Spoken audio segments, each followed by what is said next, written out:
having criticism for safety-related duties, we kindly ask you to remain seated with your securely fastened.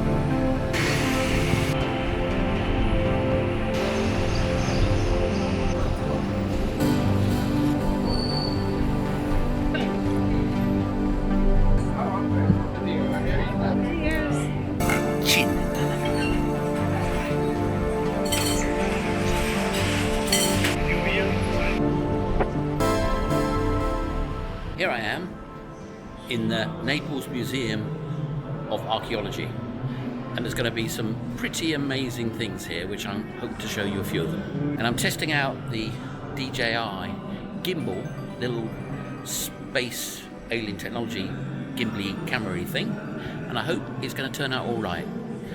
I'm not too sure about the sound, but we will find out and you'll be hearing it. But anyway, this is the Museum of Archaeology in Naples.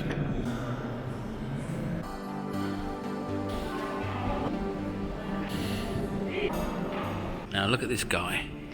But this is, by the way, the Farnese collection, which was a collection of Roman statues and ornaments that were found during excavations in Rome in the 1500s by this particular family.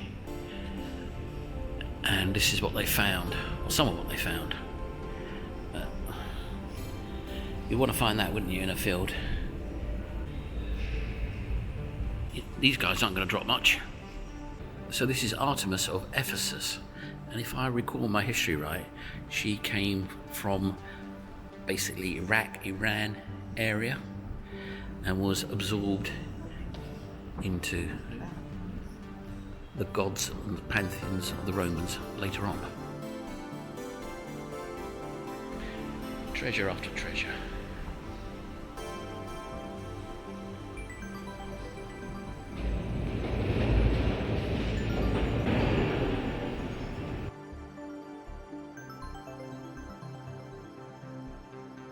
So this is Pan and Daphne, and you can see here that this has been put back together again from pieces, so it's been broken into bits and they've basically glued it back together again.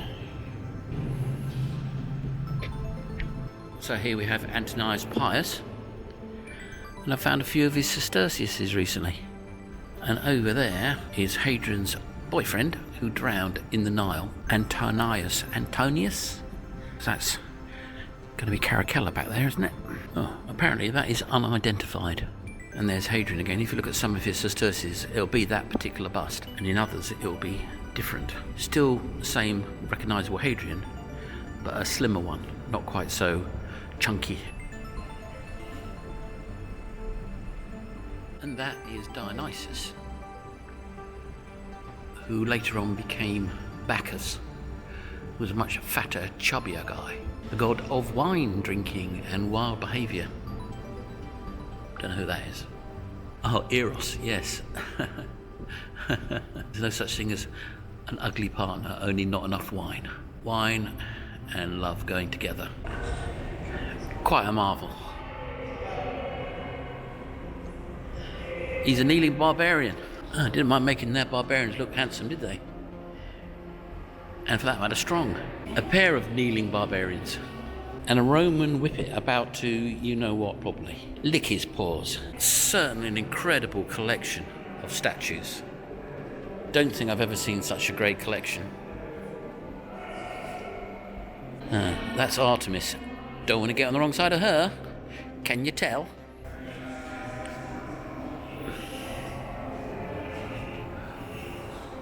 And that second one is Commodus, would be my guess. But we'll find out in a second. Nope, it's Lucius Verus. Marcus Aurelius' co-emperor, died of smallpox. He doesn't look very comfortable, does he? Let's face it. He looks like he wishes he has his bathrobe on. Unidentified. Yeah. She also looks like she wants a bathrobe. Which one's that, I wonder? Aphrodite? And I don't know who that butch guy is, but what a statue that is. Oh, he's a barbarian. They like their barbarians, didn't they? They certainly didn't represent them with any arrogance. You wouldn't want to meet that guy coming the other way. Tiberius, apparently. I always thought Tiberius was an ugly guy. Apparently it's restored as Tiberius. I don't know what that means. Maybe it's a different head.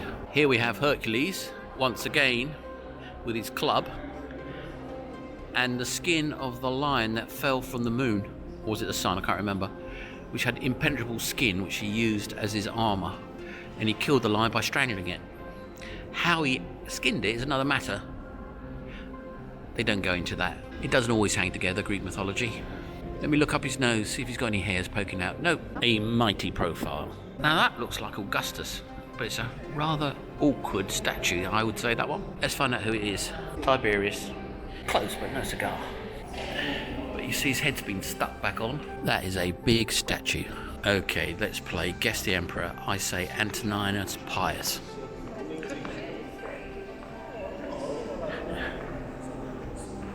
Size of that sculpture.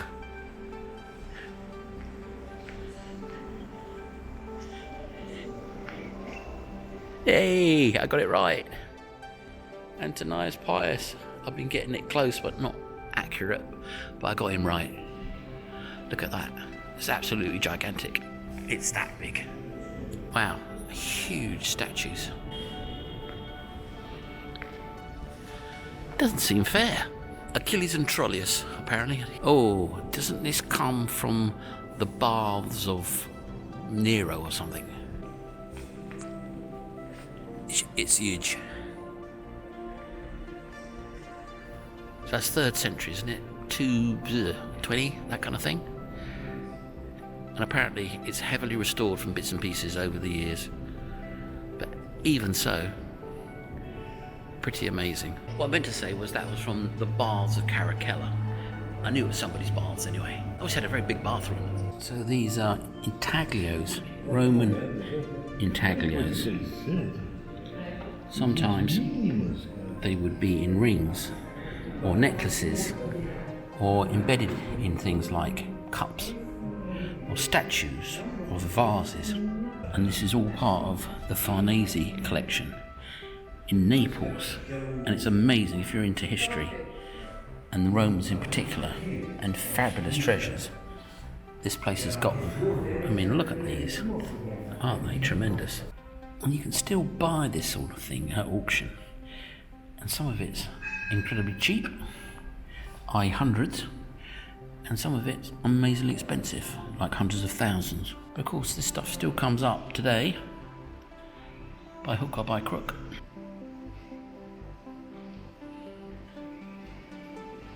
There's a piece of carved agate stone. I must say I haven't actually ever seen such exquisite work. And this was the sort of thing that inspired Wedgwood to make his famous blue and white ware. And that came from the Portland vase, which uses the same sort of technique of carving between two different hard materials. In that case it's different layers of glass, in this case it's different layers of stone. And the Portland vase was actually meant to have been on top of the Emperor Augustus's tomb, so they say. It's about the size of a dollar coin, a £2 coin if you're English. Good old Hercules again. That probably is Augustus, and that probably is Tiberius. So that's Aphrodite, a topless goddess. There's another topless god over here. I think he took it a bit far, don't you?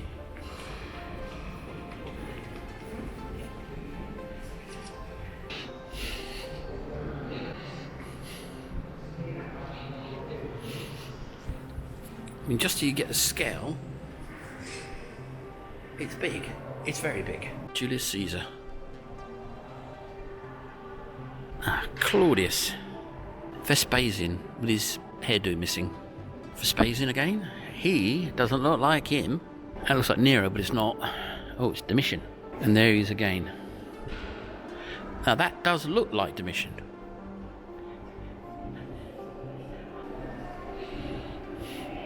And that's Tiberius. None of these guys have a great reputation, thanks to Suetonius, who wrote the history of the 12 Caesars, basically, in my opinion, to show the Romans how much better the Antons were than their predecessors. So it's a bit of propaganda, saying, hey, look at the previous Caesars, they were rubbish, we're so much nicer. On the other hand, this might be true. Must be Hadrian. Let's go have a look. Yay, Hadrian. Marcus Aurelius. Marcus Aurelius? No. Antonius Pius. Marcus Aurelius. No, Lucius Verus. Aha, I always get him confused. But that is that is Marcus Aurelius. Final bid, Marcus Aurelius. We got it right at last. Young Marcus Aurelius. So this is when he would have been heir to the throne, I guess. Lots of Marcus Aureliuses. Caracalla. Can't be anybody else but Caracalla. Marcus Aurelius is an older man, I would guess. Yep. Severus Septimius, last of the really big emperors in a powerful Roman Empire before it all fell to bits. Don't know who he is. Oh, Alexander Severus. Aphrodite, guy with a beard. Who is he? Oh, Dionysus. Some guys preparing a pig for the roast. And another Aphrodite, and that would be Eros, I guess.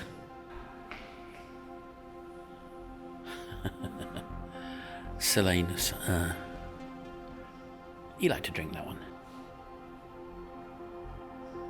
Now this is what I call a room.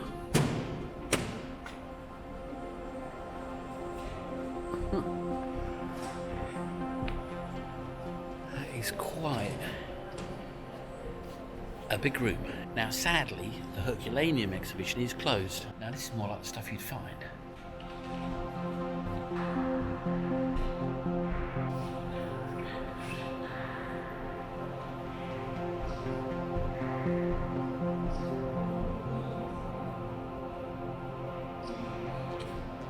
This looks rather like surgeon's tools.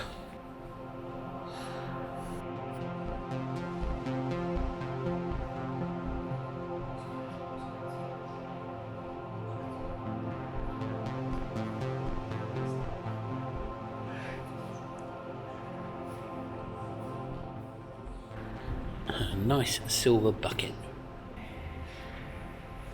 Keys.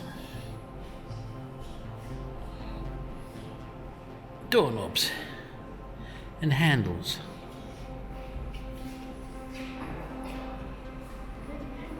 Hinges, I should think.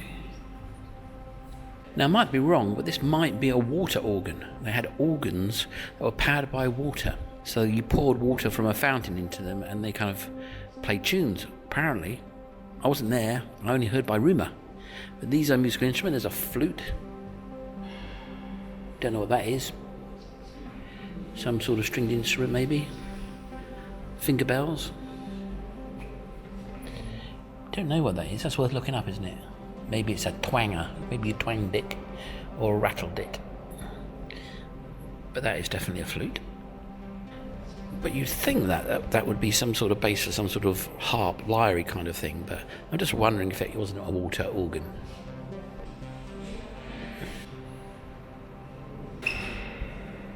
So you think about Roman stuff, it's quite heavy. The pottery is quite refined, but the bronze has a sort of thickness to it. Sort of plumpude, like that guy. And dare I say it, just a trifle bit rough. There's some dices, Roman dice. Lovely Roman pottery. Beautiful.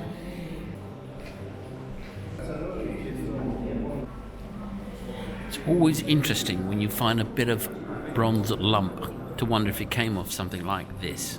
And of course you'd have to make a study of the rims and spouts and edges to be able to accurately identify them. If that got hit by a plough over 100 years of constantly being hit, it would just end up as sheet bronze, just pieces of edges and chunks. And I'm sure we all find that in Europe in fields. Now, this is the stuff we want to find. Roman silverware.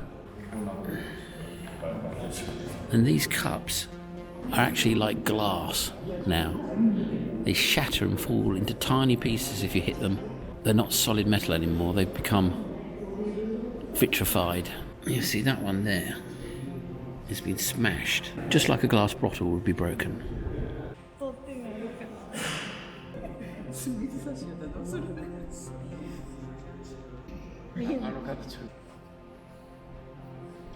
So I guess these would be wine or water jugs.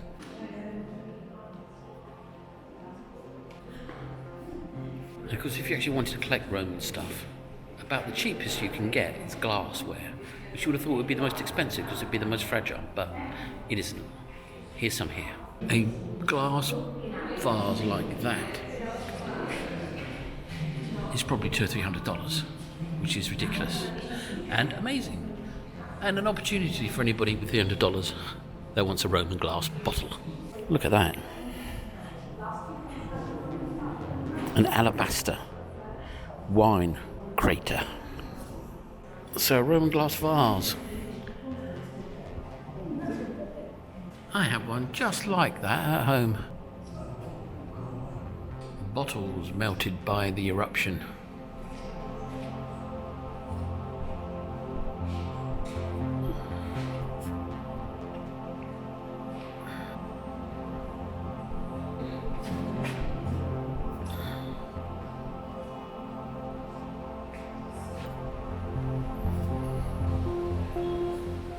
What makes me lick my lips about Pompeii is that those blank areas are completely unexcavated, even today. So what must be there? And I believe they're planning to excavate it all at some point in the future, which will be amazing to see. So this is a lead water cistern, I take it. It's a water cistern, but it's a cistern. And of course, we all find lead. So if you have patterns on the outside of your lead that look anything like that, it might be a Roman container. And this is one of the most famous paintings of the Romans. A couple from Pompeii. This is a portrait, like a miniature of somebody, painted on a piece of glass in a stand. And there's another one, but not much of that survived. But you can see that clear piece of glass with a portrait on it from Pompeii. Seafood platter. And it's an extremely lovely photocopy. Now that's more like it. Give us the gold. And like, why is the thumb stuck over the pot like that, I wonder? Or is it a thumb? Yeah, no, it is definitely a thumb. You know, in the Romans, you can't necessarily rely on it being a thumb. It could be something else. But in this case, it's definitely a thumb. And I didn't notice, but that ring doesn't have a stone in it. It's the hollow Roman ring that the intaglio would be put into.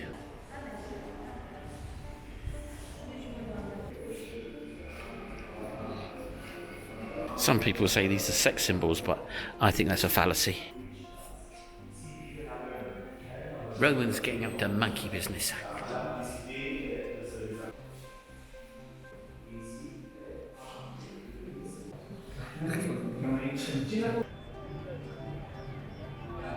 So here I am at Pompeii, and it's a Saturday, and it's June 2019, and it's 8 o'clock in the morning. It's already getting warm, and this is the amphitheatre entrance, and today it's free, which is terrific. Over there is a load of casts of Pompeians who got buried in ash and died, and when they excavated, they found these casts basically, and they put plaster of Paris in them and got these statues of the victims of Pompeii. So let's go and see. And they used to be lying around all through Pompeii in various excavations, but they were degrading. Sometimes they're being broken, and so they put them all in these buildings now.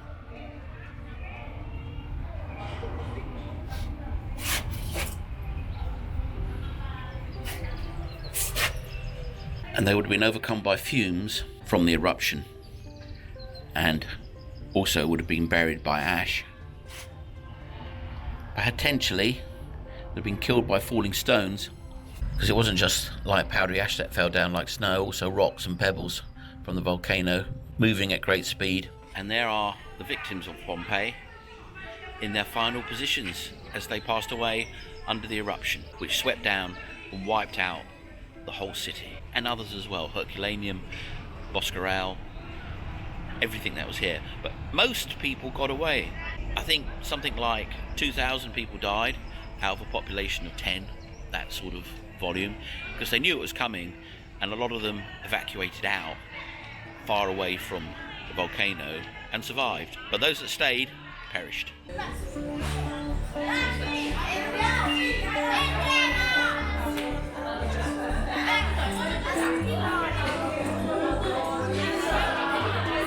So this is the entrance of Pompeii from the amphitheatre end. I believe there are other entrances, and we're going to go back in time and see what the Romans saw, pretty much. And in the background there is Vesuvius.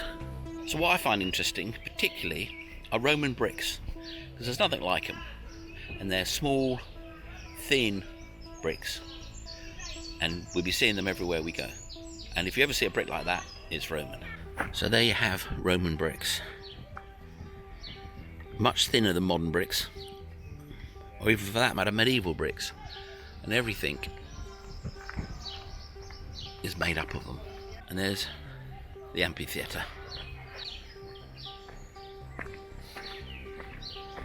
So let's go into the amphitheatre, follow the footsteps of the gladiators.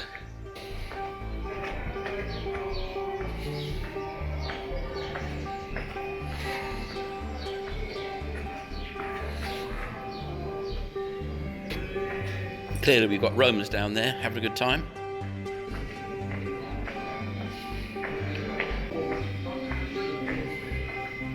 Now if only I'd been more attentive at class, I'd be able to read that back to you.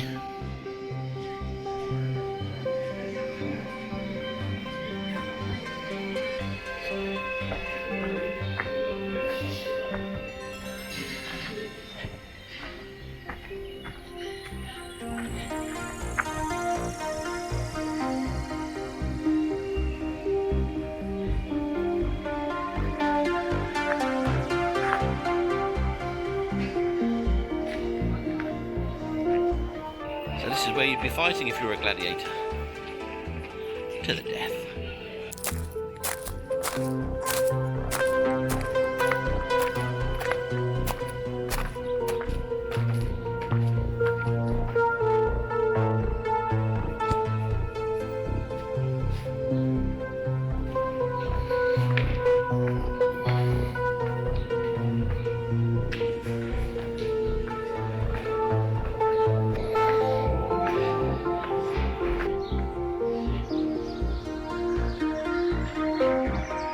Down to Pompeii.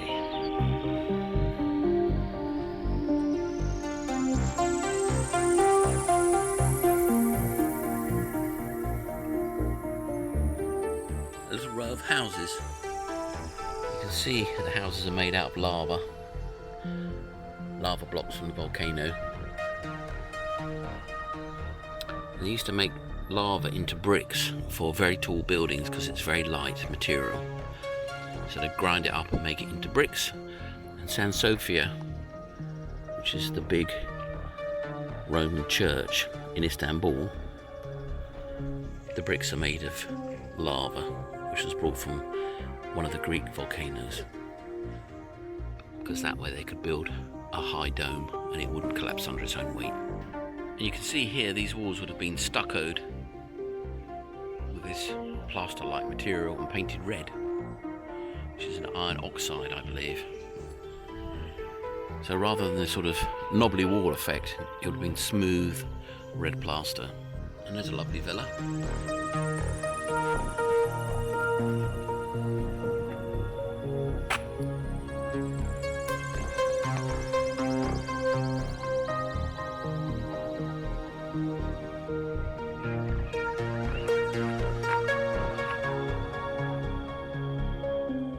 So obviously this is Roman bits and bobs. So if you find stuff like this in a field, you know you're in the Roman.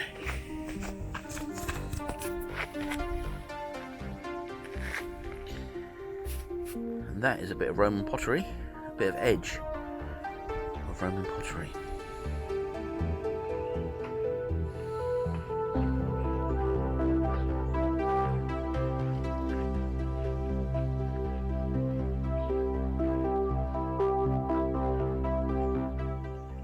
I won't be taking it with me.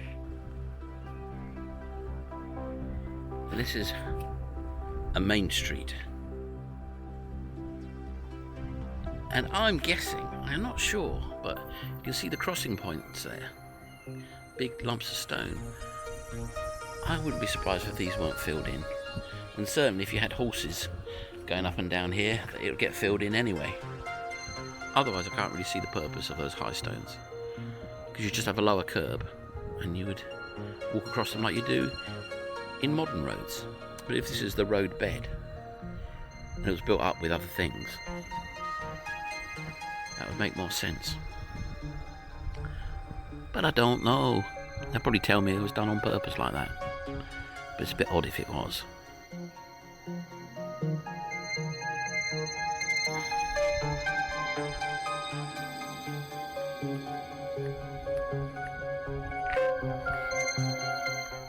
What's left of a door with bronze nails. Lovely. I'd like to find one of them.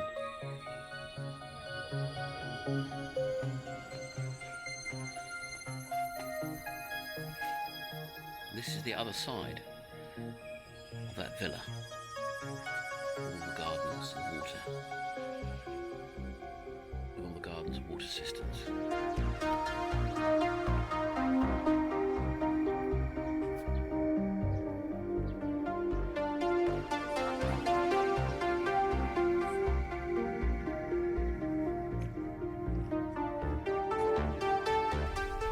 And that is all unexcavated. So that's the depth of the ash when they found here, and they've dug it all out. It's a large area that's still unexcavated. I can only imagine what's in there. A Roman pub.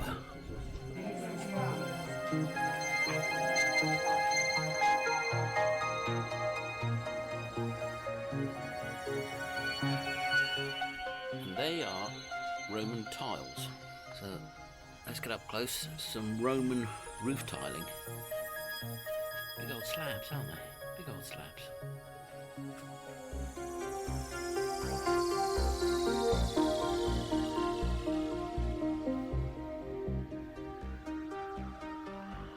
So the floor is decorated with lead. Lead, of course, was the plastic of the Romans. A Roman takeaway.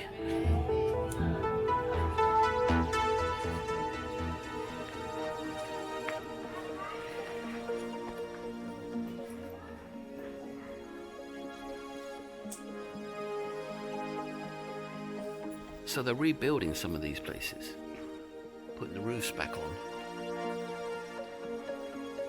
which I think is absolutely great. And this is one they prepared earlier, and this is one in process. And you can see the ruts of the wheels of the carts, and they're all the same in the Roman Empire, same width, like train wheels are today. And you can see how they've worn the stone. But I'm still not convinced that was the right height of the road and that there wasn't something else on the surface. After all, we've got horses coming up and down here. It's going to fill up pretty quick. There's hundreds of people in London whose job it was to cart off what the horses left behind every day.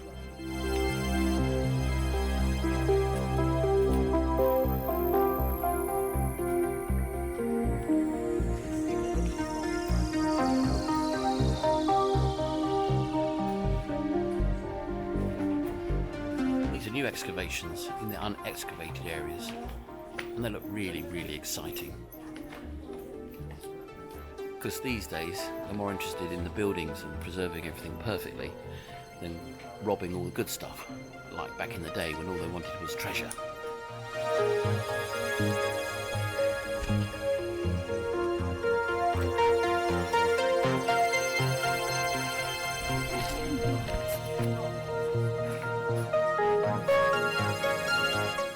let's go inside one of these houses.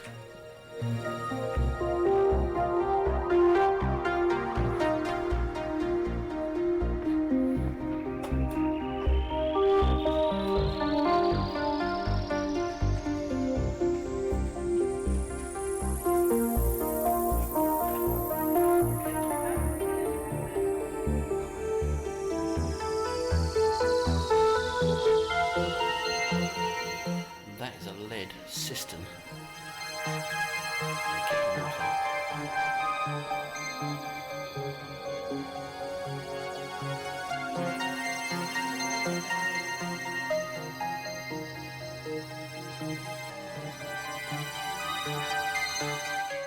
And this style totally impacted on the 18th century and the 19th century.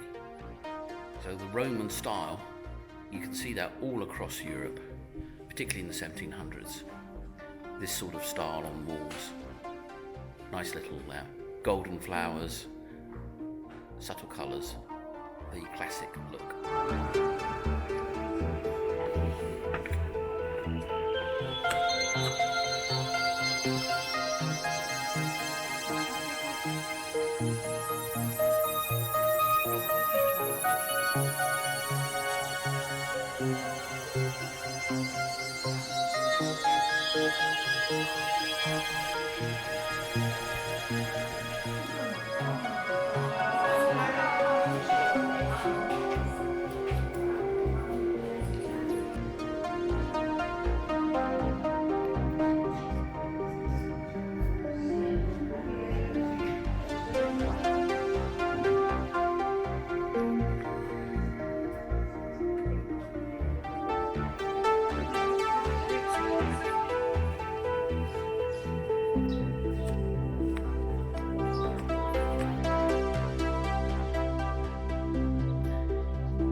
So this is the baths.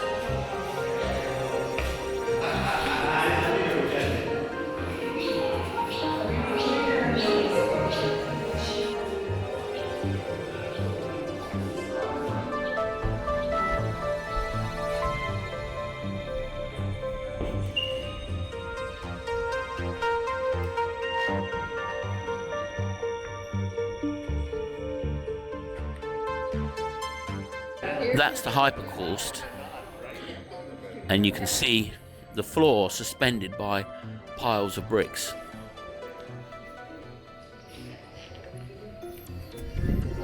And the hot air would flow underneath the floor and heat the floor up.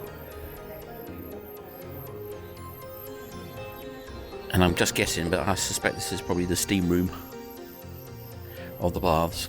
And I'm getting my own frigidarium here. Cooling it is too. And there's your Roman bath.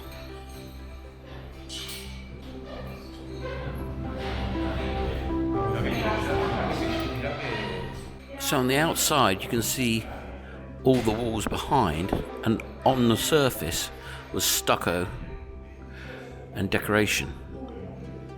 Now, whether it's all fallen off in there or whether it's broken away to take away for collectors and museums back in the 18th century, I don't know. So you can see this wall is basically like a suspended ceiling set off from the main wall.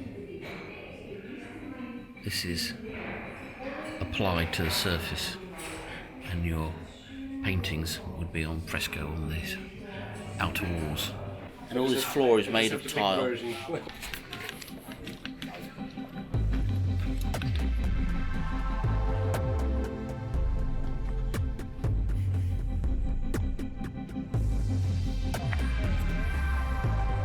Coming up to the Roman Forum now.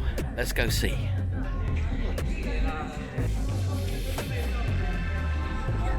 Obviously a pedestrian area.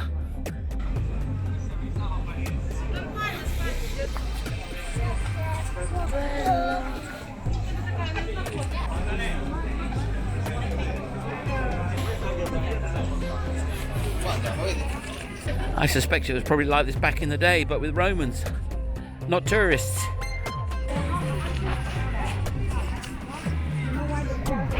From ancient Rome, not.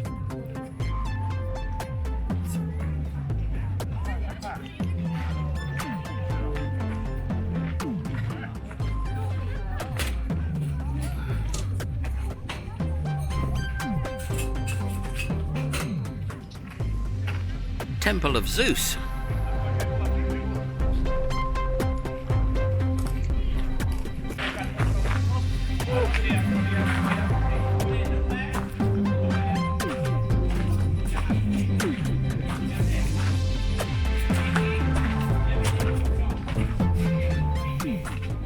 Still finding things.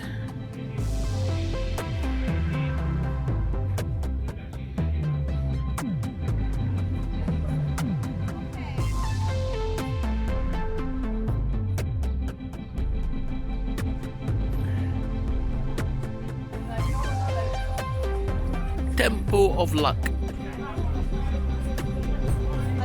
So there's so much here to see in Pompeii, you really need 2 or 3 days to do it. And it's probably best to do it in the spring or autumn or winter when you get it more to yourself, because in the summer not only is it boiling hot, it's rammed to the gills. Anyway, I'm just trying to give you a taste of what it's like to be here, and I hope you enjoyed it. So if you liked, please subscribe and like, and I'll see you again soon.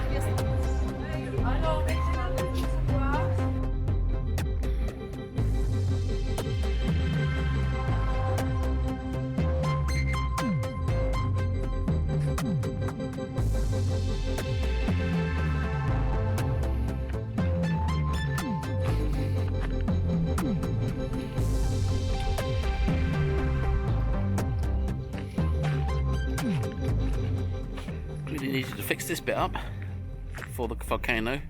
Paved it all over. See all the ruts of the wheels came through here. And that's Vesuvius. And that's how far we are from the volcano that buried this town. The idea is those little road bridges, and this was the road that they came down, and the width of the carts was such that the wheels went on either side. But I do wonder, whether they just weren't filled up with earth and gravel and stuff like that at the time, and obviously lots of horse poop, and they were like little bridges over that mess. Not bridges as such, but paving sections. But don't know.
Oh, there's an upstairs.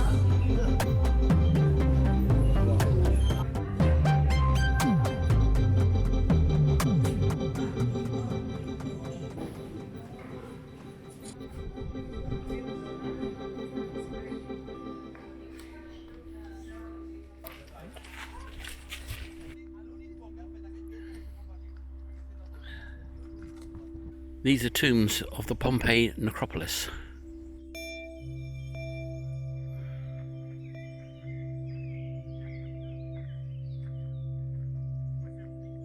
The dead centre of Pompeii. the Necropolis. So Pompeii is pretty definitive. If you want to get close to ancient Rome, this is the place to come. Even with tons of tourists, it still doesn't really break the spell. But I think if you come here in the summer, you really need to be fit and you really need to be prepared, and you will be mobbed by tourists. So if you want to have a full Pompeii experience, I think you probably want to come for 2 or 3 days if you don't get overdosed on Romanness, sometime winter, spring or autumn, because the tourists are just ramming this place, and that does make it quite hard to enjoy it, because the selfie sticks alone is enough to break the magic somewhat. But you really can't beat it. This is how Rome really was. This is how the Romans lived. This is how Roman towns really were, and it's really an amazing experience.